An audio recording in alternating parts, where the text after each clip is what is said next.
Assalamu alaikum. Hi, hello. I am Arsar Mehrajuddin. Welcome to my channel, Arsar Mehrajuddin channel. Today topic is about baby care. पहले बच्चा माँ के पेट में होते हैं, अब ये इस एनवायरनमेंट में होता है, दुनिया में आता है। अब हमें बच्चे का खास ख्याल रखना है। फर्स्ट जब बच्चा जन्मता है, हमें क्या करना है, प्रॉपर हेल्थ चेकअप करना है।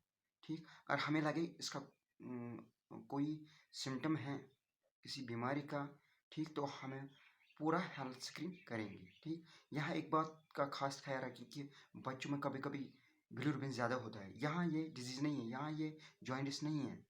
ठीक, ये क्लिनिकल जॉइंटिस है, ये बाद में ठीक होता है। ये जो बिलीरुबिन होता है, ये होता है production of destruction of RBC. ठीक, इसके बाद हमें क्या करना है, इसके बाद हम वो रूम बच्चे के लिए सिलेक्ट करेंगे जो इन्फेक्शन फ्री हो, एलर्जी फ्री हो, और जिसमें अच्छे से वेंटिलेशन हो, और जिस पे अच्छे से सनलाइट पड़ सकती है। ठीक, इसके बाद हमें क्या करना है, न्यूट्रिशन का खास ख्याल रखना। जो बेस्ट पोस्ट न्यूट्रिशन वो है मदर्स मिल्क।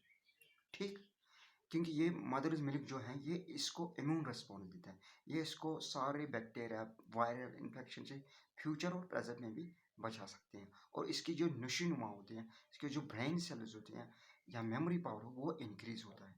और जो इसकी बॉडी ग्रोथ होती है, बॉडी पार्ट्स की ग्रोथ, यानी बोन्स की, जॉइंट्स की या मसल्स की, वो अच्छे से होते हैं, वो स्ट्रांग बनते हैं किसी मदर्स मिल्क। लेकिन कोई मदर क्या करते हैं, इसको लैक्टोजेनस देती है। हाँ, लैक्टोजेनस हम पिला सकते हैं, लेकिन मजबूरी में, जब लैक्टेशन मदर को मिल्क प्रोडक्शन अच्छे से नहीं होगी तब।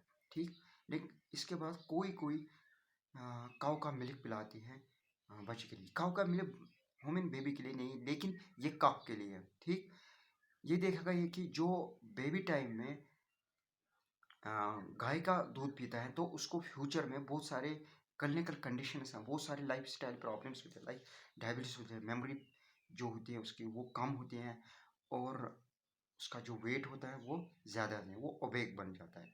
ठीक, इसके बाद हमें 6 मंथ तक ये देना है, ये फीडिंग दूध, और 6 मंथ के बाद हमें सॉलिड फूड देने की कोशिश करनी है, यानी रोटी देनी है, रोटी या केला। रोटी हम गर्म पानी में डुबा सकते हैं, चाय में डुबा सकते हैं, इसको भी दे सकते हैं 10 मंथ तक। 10 मंथ के बाद हम वो न्यूट्रिएंट्स देंगे जिसमें प्रोटीन्स हो, कार्बोहाइड्रेट्स हो, प्रोटीन फैट्स हो। अब हम ये न्यूट्रिएंट्स क्यों देते हैं बेबी के लिए, क्योंकि बेबी की ग्रोथ अब ज़्यादा हो रही है, बेबी की ग्रोथ अब बढ़ रही है, बेबी बढ़ रहा है। अब इसको जो माँ का मिल्क होता है, माँ का दूध होता है, वो कम पड़ रहा है।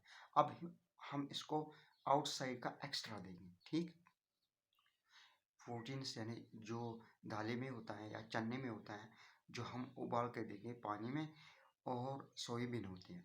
जो फैट होता है वो घी बैटर में हम 2 स्पून घी और बटर देंगे पर डे।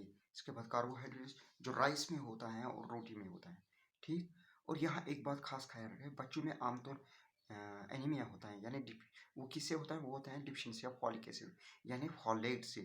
ठीक, वो हम किस तरह इनको अ, पूरा कर सकते हैं इस एनीमिया को, कैसे, हम क्या करें, हम इसको फॉलिक एसिड कंटिन्यू रखें, या नेचुरल फॉलिक एसिड दें, यानी greeny leafy vegetables and fruits, mostly citrus fruits, क्योंकि उनमें अच्छी तादाद में फॉलिक एसिड होता है, जिससे इसका जो ब्लड है वो भी इंक्रीज होगा। ठीक, वो जो सेल्स हैं वो भी काउंट में नॉर्मल लेवल तक आ सकते हैं। ठीक, इसके बाद हमें क्या करना है, कभी कभी बच्चों को लॉस ऑफ एपिटाइट होता है। ठीक, क्यों होता है, क्योंकि उनमें विटामिन की डिफिशियंसी होती है, मिनरल्स की डिफिशियंसी, तभी उनको वो जिस लॉस ऑफ एपिटाइट होता है, भूख नहीं लगती। हम क्या करते हैं, हम इसको एक दवाई की शीशी देते हैं, दवाई, ठीक, जो भी कम्प्लेक्स होते हैं, जिसमें विटामिन बी होता है, विटामिन B6 होता है, विटामिन B12 होता है। ठीक, वो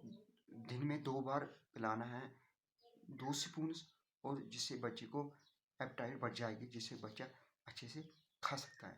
इसके बाद भी हमें बच्चे का खास ख्याल रखना है।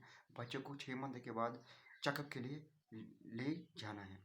लेकिन अगर हमें बीच में लगे कि इसको कोई सिम्टम है, फीवर है या और कुछ है, हम इसको डॉक्टर के पास ले जा सकते हैं, न्यूरोलॉजी के पास। ठीक, किस लिए, एग्जामिनेशन के लिए। और उन चीज़ों से भी दूर रखना है हमें बच्चों के लिए, जो बच्चे को नुकसान पहुंचा सकती है, यानी चाकू है, शीशा है या और कोई चीज़ है, वो रूम में नहीं रखना है। या इलेक्ट्रिसिटी जो होती है वो भी, उससे भी बच्चे को दूर रखना है। ठीक, ओके, थैंक्स।